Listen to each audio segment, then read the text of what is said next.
Stai jos, pentru că vreau să spun o poveste despre un fenomen istoric fascinant, și anume prințesele dolarului sau The Dollar Princesses. Pe la începutul secolului XIX și începutul secolului XX, multe familii foarte bogate din America au găsit o soluție neașteptată pentru a urca pe scara socială.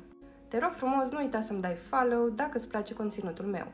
Deși aveau averi uriașe, familiile americane erau proaspăt bogate și nu aveau titluri nobiliare.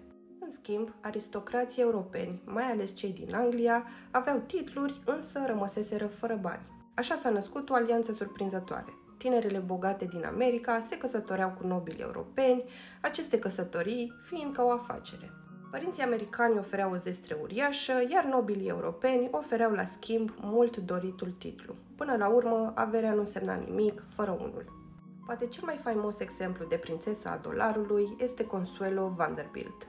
Tatăl ei, William K. Vanderbilt, unul dintre cei mai bogați oameni din America, i-a aranjat căsătoria cu ducele de Marlborough. Deși Consuelo era îndrăgostită de altcineva, mama ei, Alva Vanderbilt, care era obsedată de statutul social, a forțat-o să accepte căsătoria. În 1895, la doar 18 ani, Consuelo s-a căsătorit cu ducele într-o ceremonie extravagantă la biserica St. Thomas din New York. Familia Vanderbilt a oferit o zestre de 2,5 milioane de dolari, echivalentul la 80 de milioane de dolari astăzi, bani folosiți pentru restaurarea palatului Blenheim, reședința ducelui. Consuelo a devenit ducesă, însă căsnicia a fost lipsită de dragoste și plină de tensiuni. Ducele era distant și avea alte preocupări, iar Consuelo s-a simțit ca o prizonieră în acea relație. După ani de nefericire, Consuelo și ducele au divorțat în 1921, un fapt destul de scandalos pentru acele vremuri. Ulterior, Consuelo s-a căsătorit cu Jacques Balsan, un aviator și industriaș francez, și în sfârșit a găsit fericirea alături de el.